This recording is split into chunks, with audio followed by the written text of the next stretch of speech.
nga pagyamanan mi iti suportam iti bennek iti kooperatiba bayan iti panagtugaw mo akas senador. Tangamin sikatin ang tulong kanyami nga saan na mataks iti kooperatiba ket sikatin ang dep-dep di mismo nga senador. Pagyaman kami iti ket we really appreciate. I would like to first inform you that I am the Vice Chairman of the Committee on Cooperatives in the Senate. At ang aking chairman ay si Senator Lito Lapid at kanyang sinasabi dahil kita naman niya na napaka-interesado ko sa kooperatiba. In fact, I have received awards because of the organization of cooperatives nung ako'y congressman sa 2nd District ng Ilocos Norte. You have identified the problem that we have been facing for the last 5 years. Yung pagbigay ng BIR ng Notice of Tax Exemption, yung Certificate of Tax Exemption. At matagal na namin idinidebate ito. In fact, nag-conduct kami ng hearing around the country to bring to the attention of especially the regional officers ng BIR na tayo ay ipaalala sa kanila na in the Cooperative Code of the Philippines, it is made very, very clear na ang kooperatiba with retained earnings of less than 10 million is tax exempt. Sinulatan ko na, inausap ko na ang ating BIR Commissioner at aking sinabi sa kanya, kay Commissioner Kim Menares, sinasabi ko, why are you continuing to tax cooperatives when it is very clear that we do not tax cooperatives because we have made them tax exempt? Precisely the reason we have made them tax exempt is because gusto nating tulungan ang mga kooperatiba na baki at gumanda at tumibay so that mabigyan natin na pagkakataon ang bawat isang tao na maliliit na tao na panagsama-sama ay magkaroon ng konting hanap buhay, may konting tulong para sa kanila. And this is and lahat, all the time, pagkausap ko sila, ganun ang kanilang sagot sa akin. Totoo. We consider the tax exemption. But, ang interpretation ng BIR ay sinasabi, hindi. Ang dapat gawin, ang kooperatiba ay kailangan mapatunayan na sila ay tax exempt. Paano magpapatunayan? Ay naku, hinahanap yung buong membership, kung pabalik-balik ka sa BIR, kung saan-saan ka pupuntahin, kung ano-ano mga hinihingi na dokumento, mukhang halatang-halata na ayaw talaga nilang ibigay. Kaya yung ibang cooperatives napipilitan to pay under protest. At alam naman natin, lalo na yung mga maliliit na kooperatiba, if they are made to pay, yung under protest or otherwise, ay talagang naghihirapan sila. Dahil malaki ang hinihingi ng BIR. And the documentation, there is no language in the Cooperative Code that says that they have to prove that they are tax exempt. There is no requirement in the Cooperative Code, or for that matter, the Internal Revenue Code, that says that certain documents must be provided. At saka yung mga hinihingi nila, puro hindi practical. They will ask you to have a General Assembly. They will have you to organize and ask you for every single name of every single member and all the addresses, telephone numbers, etc. Alam naman natin hindi madaling gawin yun. Lalo na pagka nakakalat ang mga membro. And bukod pa ron, ay maraming masyadong requirement. So that is why we are rewriting the charter of the CDA. We are rewriting parts also of the Cooperative Code. And the provision that concerns this particular problem has been written already and nakalagay doon, very simple, that an accreditation by the CDA of a functioning cooperative is all that is required for the BIR to issue the certificate of tax exemption. So, yun ang bago, yun ang panibago. Very simple, very straightforward. It is not open to interpretation. So that, I think, will help improve the situation. I think, ngayon lang naging problema yan. Yung nakaraang mga administrasyon, wala namang problema.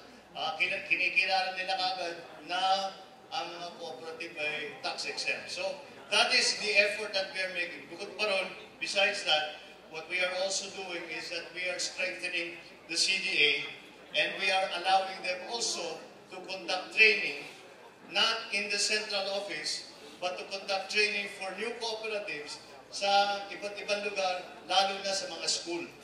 And that way, mas malapit doon sa ating mga member, hindi na sila kailangan bumiyahe sa malayo. Furthermore, nagiging mas mura ang hinihingi because it will only be done at cost. So that is what we have been trying to do. I have napunta sa akin yung trabaho niya because I'm very, very supportive and I understand the important role of the cooperatives in all the kinds of implementation of government programs. I understand what the cooperative movement can achieve for its members. So, it is very clear kung ang operation ng isang kooperatiba ay sa mga miyembro lamang niya, ay tax exempt. Kung meron mang operation na sinasama ang non-member, yun, pwedeng magbayad ng buwis. But so long as you are only involved with the members of the cooperative, the tax exemption we have tried to make very, very clear.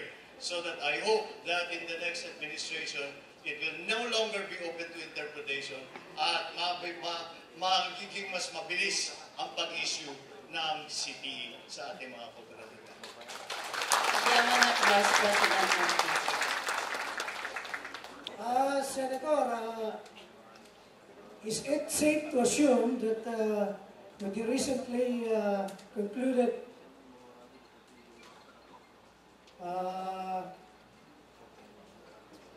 meeting in Congress, ito pong problema sa BBM or the Bolsonaro law, sabi ko, one of these stumbling blocks is the non-attendance of walang quorum ang dito sa mga legislators. And isa pa,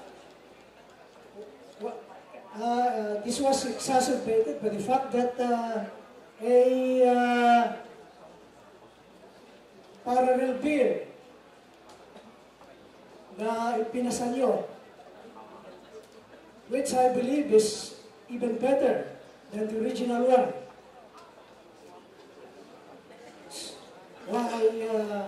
Naantala po ang pagkapasa BBL na ito.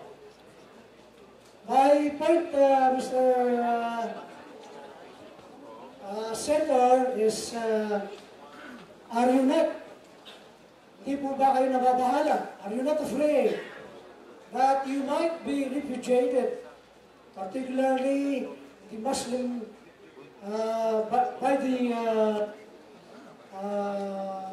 electors, voters coming from the Muslim areas in Mindanao because of this position of yours? Well, you see, I have to clarify, no? Maraming nagsasabi that I was opposed to the BBL. The idea of, that I was opposed to the creation of the Bangsamoro Autonomous Region. That is not true. What I opposed was the draft BBL that the President gave to Congress, to both houses of Congress. And the reason that I opposed it was, number one, very simply, it was unconstitutional. Paano ka magbubuo ng sarili mong CSC, na civil service? Eh, nasa saligang batas na isa lang ang civil service. Paano ka magkakaroon ng COA na sarili ninyo? Eh, hindi po pwedeng bawasan ang powers ng COA ng national government. Paano ka maglalagay ng COMELEC na sarili, ay, again, you cannot diminish the powers of a constitutional body of which the COMELEC is one. So sinabi ko kagad, hindi maaari yan. Yung sa tatlong constitutional bodies, ay hindi maaari magkaroon ng hiwalay na mga organisasyon sa Bangsamoro government. Kaya sabi ko, hindi maaari yung GAP-PBL. Ay kailangan natin gawin, ay ayusin yan. Gawin natin constitutional. At bukod pa ron, meron pa silang proposal na magkakaroon ng sariling pulis. Ngayon, ang hindi maliwanag doon sa GAP-PBL, who will be in command of the Bangsamoro Police? The very first hearing that we conducted, tinanong ko kagad sa MILF Peace Panel at saka sa Government Peace Panel, kapag may order ang Chief Minister ng Bangsamoro Government sa kanyang pulis, pwede bang i-countermand yung order na yan ng Chief PNP? Hindi ako masagot. Ang sagot sa akin, kung magkakaroon ng conflict between the Bangsamoro Police and the PNP, ay pag-uusapan yan. Sabi ko, hindi po pwede yan. That is not allowable. Furthermore, that the armed forces of the Philippines would not enter into the Bangsamoro territory without permission from the Bangsamoro government. Eh kako, paano naman mangyayari yan? Pagka nagkakagulo na, mag-aantay pa, kagaya ng sinasabi, nagre-reklamo ng ating militar at pulis. Sinasabi, pagka meron kaming hinahabol, pag sinabi namin, papasok kami dyan para habulin yung isang kriminal, pagdating namin doon, wala na. Dahil itago na, o tumakbo na. So, these are the practical considerations that was not acceptable. Furthermore, it turned out during our hearings that our peace panel only talked to the MILF. They did not talk to the MNLF. They did not talk to the Sultanates. They did not talk to the other tribes, the Tausug, the Maranao, puro Maguindanao lang ang kausap. They did not even talk to the local government officials. They did not talk to the business community. They did not talk to the Lumans. Kaya kung babasahin ninyo, pati yung Christian community, hindi nila kinausap. Lahat yan involved dito sa prosesong ito. Hindi mo mapasasabi na magiging matagumpay ang Bangsamoro Autonomous Region without the understanding, help, and support of all of those different groups. Now, let us take the example of the MNLF. The MNLF has two agreements with the government. The first one is the Tripoli Agreement that was signed in 1976 by the Philippine government and included the then President of Libya, Gaddafi. So it was a it was a semi-international treaty. They also have a Jakarta Treaty in 1996, which was supposed to be that they call the final treaty. Ngayon, pagka sinabi na pirmahan ng MNLF at ang MILF at ang gobyerno, ang sinasabi ng MNLF, paano naman kami? Paano yung pinaglaban namin ng ilang taon? So many years, we bled and we died and we sacrificed to get these concessions from government. Now, you do not even talk to us. You do not even recognize that we have those agreements. Kaya si Chairman Umiswari, dahil sinasabi niya hindi binabaliwala ngayon ng MNLF, ay nag-uprising sa Zamboanga. I'm sure everybody knows about that. Kaya ganun kaya sinasabi namin, yung BBL na ibinigay sa amin, number one was unconstitutional. And secondly, upon study, would not bring peace. And that is what we want. We want peace in not only Muslim Mindanao, in the whole of Mindanao. Because it is recognized that the Muslim problem is not a Mindanao problem. It is a national problem. And it is something that needs to be attended to by all. And so, what we did in the Senate is nag-conduct kami ng maraming hearing, binigyan namin ng pagkakataon, lahat ng sinasabi kong mga grupo, yung mga iba't ibang tribo, yung mga sultanate, yung mga royal houses, Muslim royal houses, lahat ng business community, lahat ng local government, ay binigyan ko ng hearing. MNLF may sariling hearing para sa kanila lang. And with that, at the product of that hearing, I wrote what is a substitute bill. And in that substitute bill, it is first, it is constitutional because we maintain the power, control of the national government over the constitutional bodies, number one. And secondly, it is inclusive, sinasama lahat. Ngayon, yun ang aming dinideliberate. At every time na in the past few months, pag ako'y papasok sa Senado, ay lahat, kung sino mang senador has questions about my substitute bill that I wrote, that I filed, that I feel is a good bill, ini-interpolate ako, tumatayo ang mga senador, they ask me questions, anong ibig sabihin nito, bakit mo nilagay ito, bakit mo tinanggal yan, etc., etc. And that is the process that we were undertaking. Now, as you know, we are approaching the end of this Congress. And by the way, we stopped calling it the BBL. Dahil ayaw ng tao yung BBL. So the BBL, as given to us by the Senate, by the Palace, is already dead. Hindi papasa sa House, hindi papasa sa Senado. But in both houses, there is a substitute bill that we are presently deliberating. Ang unang naging problema, na kahit dahil papunta na tayo sa katapusan na itong kongresong ito, the first problem is that the draft BBL was supposed to be submitted to Congress in April of last year. It finally arrived, April of the year before last. It finally arrived to us end of September. So, that is April, May, June, July, August, September, that's a 6-month delay. So 6 months ang delay. Kasi April pa lang, sinasabi na sa akin, abangan mo na, darating na yung BBL, pupunta sa committee mo, at pag-aralan mo na, start studying it, so that you can get a head start sa deliberation, which is what we did. But it came 6 months late. Dumating sa amin, September na. The September of 2013. And then, in January of last year, the massacre in Mama Sapano happened. We had to investigate the Mama Sapano massacre. Hindi naman maaaring sasabihin ko, 44 ang pulis na matay. At sinasabi ng ating ng iba, basta ipagpatuloy ninyo yung BBL, ipagpatuloy ninyo yung basic law for the Bangsamoro Autonomous Region. Teka ako, paano naman yan? Because it's parang walang nangyari. 44 of our men, of our policemen, were murdered.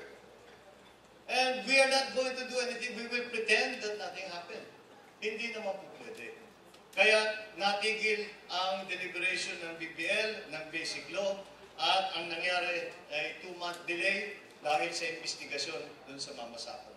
So totally 8 months delay ang nangyari because of various circumstances. But to answer, that is just to give you a background, an understanding of what is happening. Number two, it was decided that the basic law is law of local application. Ibig sabihin, hindi applicable ito sa Pilipinas kung hindi lang dun sa mga area na yun. Every bill of local application must originate from the House. Parang budget. Kami sa Senado, hindi namin maaaring botohan ang budget hanggat meron ng tapos na version ang House of Representatives. Nabanggit ninyo, the non-appearance of our congressmen. Hindi makahanap ng quorum. Why? Because the Palace was forcing a version on the congressmen that the congressman would refuse to approve because they know it is unconstitutional, they know it will not bring peace. Kaya naman, ang nangyari, totoo rin, tinataguan yung BBL. Dahil pipilitin sila, iipitin sila ng palasyo, buti na lang sa Senado, hindi ganon dahil meron na kaming substitute bill. So, all of these factors have conspired to push back and delay and to make more complicated the process for the basic law, ang tawag na ngayon namin, hindi na BBL. Ang tawag na ngayon namin is the basic law on the Bangsamoro Autonomous Region. And it has conspired for us to, at this point, have to put it aside while we conduct our electoral process, while the congressmen campaign, while we in the Senate, some of us are also campaigning, at naka-recess kami ngayon, so hindi namin pwedeng i-deliberate. To answer your question, am I not afraid that I will lose support from our Muslim brothers and sisters? My answer is no. And the reason that I am so clear about that is because not all our Muslim brothers wanted BBM. Many of them were opposed to it. And this came from the fundamental mistake that the government made to assume that all Muslims are the same. That is not true.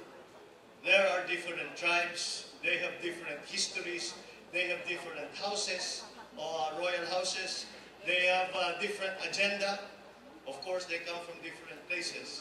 And they are not only MILF, there are many other groups. And again, there's this assumption by the government that the Bangsamoro is a return to some kind of organization. That's not true. There has never been a Bangsamoro in the Philippines. There has never been a political, tribal, any kind of group that represented the entirety of the Muslim community in the Philippines. Mga tribo-tribo yan. Nag-aaway-aaway pa. Kaya hindi mo masasabi, nakausap ko yung isa, agreed na sila, okay na lahat, pare-pareho. Hindi. Dahil ngayon, kung meron ng Bangsamoro, ngayon pa lang natin ginagawa. And so that's why I gained a great deal of support from these other groups. Not only Muslim, but even the Lumads, even the Sultanates, even the Christian community, all of whom are necessary to be part of that. So it is because I have a bill. It's disappointing for me na hindi natapos, na hindi napasa yung aking mukhang hindi mapapasa yung aking substitute bill. But what I continue to say, and I am happy to note that all our partners in peace, even the MILF, who feel that we should have passed this, say that the peace process must continue. Kung ano man ang mangyayari sa BBL, kung ano man ang mangyayari sa basic law o the Bangsamoro Autonomous Region, hindi natin maaaring tigilan ang proseso ng kapayapaan dahil hindi natin basta't pabayaan ang proseso na yan. Hindi natin maaaring pabayaan na tuloy ang gera sa South. Hindi natin maaaring sabihin, problema naman nila yan. Hindi nila problema yan. Problema natin. Now there is a new development, what everybody has been seeing in the news, yung rise of ISIS in the Middle East, in Syria, in Libya, in Iraq. All of these elements gusto ngayong pumasok dito sa Pilipinas. Kung hindi pa tayo magkaroon ng magandang agreement sa ating mga Muslim na kapatid, ay madali silang pumasok at mag-terrorize dito sa Pilipinas. That's why it has become even more important now that we come to a peace agreement so that we can present a united front against the terrorist group of ISIS and not allow them to come into the Philippines and bring terror to our country and to our people. Recently, we had one of the biggest issues in town, which is the erection of the Torre de Manila, which is considered as the photo bomber at the back of the movement of Jose Rizal in Luneta. One side of the coin is that the presence of this Torre de Manila will bring revenue to our country. But the other side of the coin, the conflicts arise when we consider our country as rich in cultural heritage. So, Sir, Senator, may we know your opinion on how to solve the problem which these two NGOs are fighting for. Thank you very much. Thank you very much for that question. Yung nangyari diyan is that nagtayo, merong proposal sa Maynila na magtayo ng isang malaking mataas na building tawag Torre de Manila. Noong sinisimula na, they suddenly noticed na kung titignan mo yung Rizal Memorial sa Duneta, nandun, lumalabas sa likod, hindi magandang tignan. And that's why maraming nag-object at sinabi na kailangan huwag natin pabayaan. Now this I believe is a very difficult subject because the constructors, the contractors who are building Torre de Manila went through the proper process to get all of their permits, to get all of the ECC, all the approvals, everything. Nakuha naman nila. So legal naman ang kanilang pagpatayo. Ngayon, ang problema, talagang hindi talaga maganda tignan. And so what is more important? As you have pointed out, one side says that it will bring profit, it will bring income, make jobs, etc. The other side says that this will destroy our cultural heritage because we are interfering with the most important monument of our national hero, Jose Rizal, and that all in the name of commerce. I have to tell you that legally it is being fought out in the courts now. However, if you ask me, I think heritage is more important than profit. I think parang nababawasan ang ating kasaysayan. Parang nababawasan ang ating pangingilala sa ating national hero. Kung sasabihin natin kahit na pangit, kahit medyo nasira ang ating monumento, basta kumita, basta may magkakaroon ng profit, ay maayos na yan. However, the legal situation is quite complicated because as I said, the contractors, Consunhi, had done all they were required by law to do. And they have not violated any of the regulations that we have. I think that there is still a possibility ang ating kaibigan, the Mayor Erap of Manila, is trying to find a middle solution. Baka pwedeng pababain, baka pwedeng baguhin ang design. All of these things are being studied right now. I, however, fall to the side of history, tradition, and heritage. I think that is more important.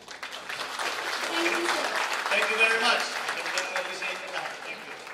Just ulit yaginan po Senator Bongbong, Vice President Bongbong Marcos. And before we end, I would like